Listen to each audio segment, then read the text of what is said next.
It's time for the 1430 Connection on 1430 WNAV and 99.9 FM, spotlighting news, newsmakers, and important community issues. Now, with this week's edition of the 1430 Connection, here is WNAV news anchor Donna Kohl.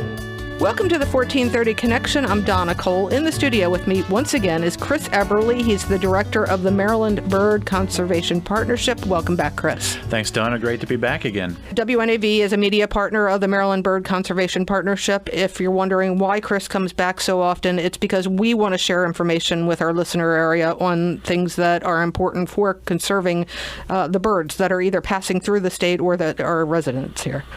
Correct, yeah. And, just as a note with, the bald eagle stuff, it's exciting. All these eagles are hatched now. Or just, exactly right. It is very exciting because, and that is one of your programs. Yes, yeah. And the nest cams are just going crazy with people watching and all the great action on that. So it's a great time of year. So for this year, it might be a little late to get involved with the Maryland Bird Conservation Partnership's Bald Eagle Nest Monitoring Program, but for next year, it's not too early to sign up. And with the number of bald eagles we have in the state, monitors are still needed, yes? Yes, okay. Absolutely. Yeah, it's a great program to get involved with. It's a great program to get kids involved with.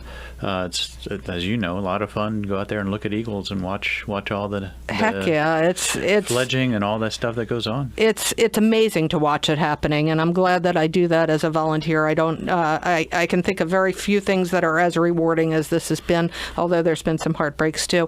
Speaking of bald eagles, though, and we are still in the nesting period, you're going to see fledging start to happen soon with some of the juvenile bald eagles.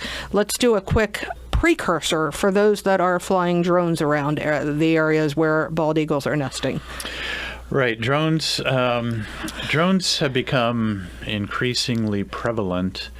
And while we don't want to say, we don't discourage flying drones and all that, but I think you just have to be cognizant of where you're flying the drone and be aware of what wildlife is around. And if wildlife is reacting, especially these nesting bald eagles, if they're reacting to the presence of the drone, you are definitely too close. So give them space. They consider it an aerial predator because it's not something they're used to. So just be very aware of what is going on with the drones. And everybody can be happy then. Last year, we did have an incident in Anne Arundel County where a drone operator had scared away 2 eagles out of the nest.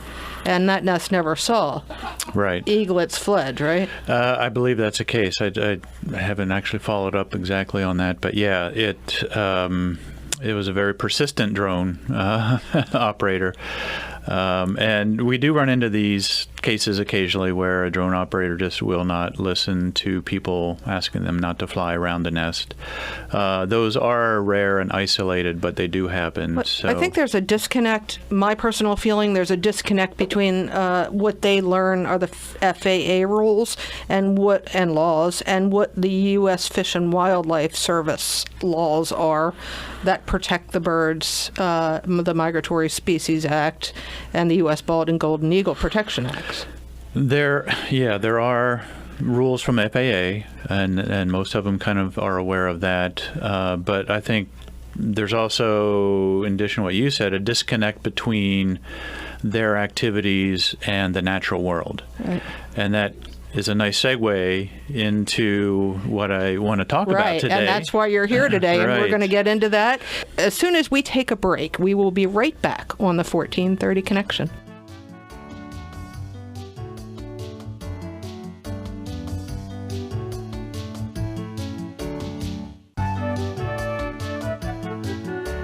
Welcome back to the 1430 Connection. I'm Donna Kohl. In the studio with me once again is Chris Eberly. He's the director of the Maryland Bird Conservation Partnership, and they have a new program, and Chris is very excited to announce this new program. Yes, and I'm glad I have this chance to talk about this. So the Maryland Bird Conservation Partnership works with addressing priority actions in Maryland's State Wildlife Action Plan. So the state of Maryland, as all 50 states and the 6 territories, were required by Congress to create a plan to address wildlife in their state and implement that plan. And then federal funding can come to the state to implement those actions. Okay. So the Maryland Bird Conservation Partnership essentially is, you might consider it the bird partner for Maryland DNR to implement priority actions in that plan. Okay. So these actions really are focused around what we would consider natural habitats and ecosystems, forest, wetlands, grasslands, things like that. So our sustainability working group is looking at identifying key stakeholders and creating strategies that support proposed growth around the state while also conserving birds. And part of these actions include direct or indirect actions relating to anthropogenic factors of bird mortality, and also looking at broader concepts relevant to achieving the best balance between the natural and the built environment. So it's sort of a natural program that evolved out of that. So by stakeholders, do you mean property owners and landlords and building owners? And those, as well as city, county governments who are responsible for the growing green infrastructure planning that's going around, and other sustainability issues within cities and counties. Okay. And so you have committee meetings, and then you identify some of these stakeholders, and you go out and say, hey, we have some ideas for you. Is that the thought process behind it? Yeah, that's it. Okay. And our partners, such as Preservation Maryland, which has the Smart Growth Maryland program, is one of the key ones that interacts with these city and county government leaders. So those are the partners that then go out and interact and help with the planning with these strategies. Okay. Charles County is a big county right now that's going through a lot of the green infrastructure planning and the green print, as Maryland DNR calls it. We're also working with Charles County and probably within Prince George's County coming up very soon. And so this brings to mind the Georgetown University situation. Right, and that's sort of part of what we're hoping to achieve with this Bird City Maryland program, is making those connections between the natural environment and the built environment, or and man-made. For those that aren't aware of the Georgetown University situation, that is, Georgetown University was looking at buying a piece of property in Charles County, is that? In Charles County, yeah, and then Nanjemoy watershed. Which is home to a lot of birds, and they were planning on removing a lot of trees in order to put up a lot of solar panels. Yeah, I was looking at taking out, I believe, a couple 100 acres or 100 acres of interior forests, which is particularly important. And the Critical Areas Commission has come out with a forest interior dwelling species document to highlight the fact that these interior forests are important. And this Nanjemoy area is also an important bird area. Are you getting involved in this particular case? I am not. Okay.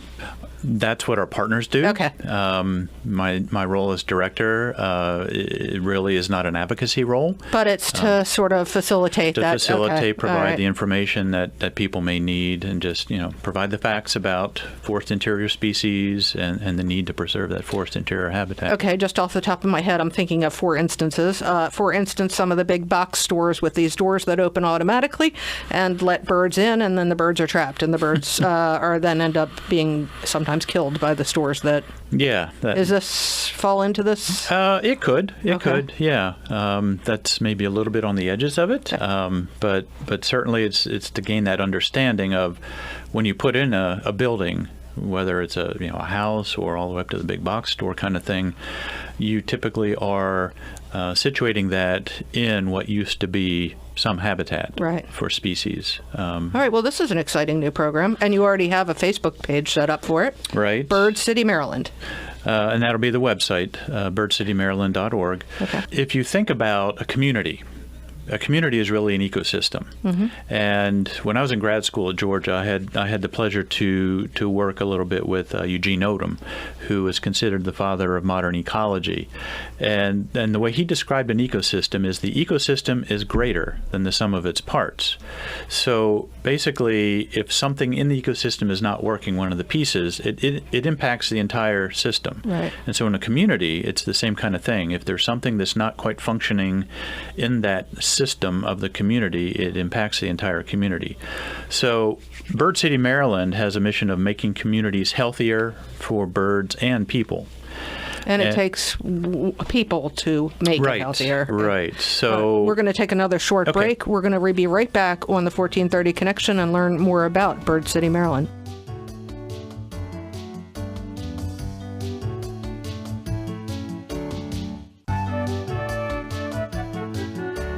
Welcome back to the 1430 Connection. I'm Donna Kohl. In the studio with me is Chris Eberly. He's the director of the Maryland Bird Conservation Partnership, and they've just started Bird City, Maryland, a new program that is going to help birds throughout all of our areas of Maryland.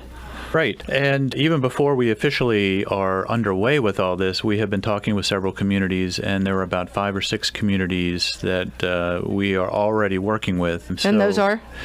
I'd rather not say at this point. But Anne Arundel or Queen Anne's counties? It's working with a few communities on the Eastern Shore, Lower Eastern Shore, all right. In Charles County, all right. And Howard County. Okay. Anne Arundel and Queen Anne's County will eventually be part of this? Yes. Okay. And Annapolis is one city that I'm hoping we can begin this dialogue. And when I saw you at the recent Annapolis Green Drinks event, that is one of the reasons I was there, was to make contact with Annapolis Green. Elvia, right? Elvia. Enlin, and begin that dialogue too, because they have really good connections, and I think we now have leadership in Annapolis and Anne Arundel County. That's great. That is would be very favorable to this kind of thing, and we're already doing good work at the DNR headquarters building, retrofitting their windows. Absolutely, I was there. To avoid collisions, and that will be wrapping up this spring. So it's those types of things that we look at. Communities are already doing in some cases, so they're partway down the road to already achieving what we call Bird City status. That's awesome. Yeah. Really awesome. And what they're doing at the DNR headquarters, homeowners can do too, making your windows safe for birds that are passing through and aren't familiar with the area and think that your window is just another part of the open space, and that's why they're going directly into the windows. And in North America annually, collisions with windows kill up to a billion birds a year. So it's a huge problem, and for every 1 or 2 birds you actually see colliding with the window, there are probably 8 or 10 others that nobody ever sees, and scavengers pick them up. How can people help with Bird City, Maryland? So it is a way to really engage communities in protecting green space, reconnecting people with nature. So what it takes is community leadership to essentially buy into this concept, which usually is not a problem because these are the things that they also want. Right. So we make contact with community leaders, and then it's a matter of working within the community to find champions for various aspects of the program. We have 6 different criteria categories and a number of criteria in there, and a lot of communities are probably already doing these things. So it's really just a way to recognize the things that communities are doing, to acknowledge the ecosystem component of the community and all the pieces, and to bring attention to bird conservation within the urban environment. And what are the 6 different criteria? The categories we have are habitat creation, protection and monitoring, community forest management, which a lot of communities get into, and citizens, limiting or removing threats to birds, public education, energy and sustainability, and then the main focus is on World Migratory Bird Day, and that is the only required category for Bird City criteria. And required, does that mean the entire community has to get involved with? Well, it has 2 pieces to it. One is that city leadership at some level has to put out a proclamation recognizing and celebrating World Migratory Bird Day. And the second piece is to have some event that incorporates the World Migratory Bird Day theme and into it. And an event such as? It can be its own event if you want to create your own World Migratory Bird Day event, a Migratory Bird Day event, or it can be part of an Earth Day event, or some places have pollinator events now, or a nature festival. Well, this is all kind of awesome, isn't it? Yeah. So it's really not onerous. It's very easy to accomplish. And the main the main purpose of this is really educating people, make them aware, get them back out in nature, to reconnect people with nature. And in this day of nature deficit disorder, which you probably have heard about, this is a really good program, we think, that will help get people out again and acknowledging and recognizing how good nature can be for them as well. And forgive my naivete on this, is there a World Migratory Bird Day already? Yes. On the calendar? What day is it? Well, it originally, when it was International Migratory Bird Day, the recognized day was the second Saturday in May every year. But given the nature of migratory birds, there's kind of a spring event in May and then an October event in the fall. Because if you think about the birds migrating to the southern hemisphere, that's kind of their big day. But really, Migratory Bird Day can be celebrated any day of the year. It's really a way to highlight migratory birds and the need to protect habitats and their birds. This year's theme focuses on the problem of plastics in the environment, which impact birds on land and severely impacts birds at sea and in lakes and rivers. The ingestion of plastic is a huge problem for a lot of seabirds, but also other animals as well. Right. Have you reached out to, one of the partners reached out to BGE yet about this? Where is that? Not that I'm aware of. They have this Osprey program. Right. That's huge, and I just reported something about that. But, when you say plastics impacting birds, my mind automatically goes to when we had a lot of rain over the summer, and then we had the dam up on the Conowingo Dam up on the Susquehanna opened up, which resulted in a lot of debris coming down the Chesapeake, and among that debris was a lot of plastic. And I saw it on Sandy Point State Park Beach, and I saw birds trying to eat through all of this. Yeah. And I think I had just read about a beached whale that died, that pretty much the entire stomach contents were just plastic. It was awful. So it's something they don't recognize as non-food. They just try to get these things. And then herons and egrets get tangled up in all kinds of plastic, as well as fishing line. So we need to just bring awareness to the fact that plastic does not degrade. It should not be discarded into the environment. And also, with this Annapolis Green Drinks, what they're promoting is eliminating the use of single-use plastics. Which are the biggest, probably biggest trash item out there, straws and forks, spoons, things like that. So for more information on the Maryland Bird Conservation Partnership and Bird City, Maryland, where can people go? Well, we will have, you can search on Facebook for Bird City, Maryland, and that's probably the best place to go to find the most up-to-date current information. The website will be birdcitymaryland.org. Okay. And we will have information on the application process there. There'll be a place for you to send us a message if you want additional information. And we would love to come to visit your group and give a presentation about this. If you think your city has what it takes to become a bird city, we would love to talk with you. Thank you very much, Chris. Thanks for having me, Donna. This is Donna Kohl on the 1430 Connection. We will see you next week.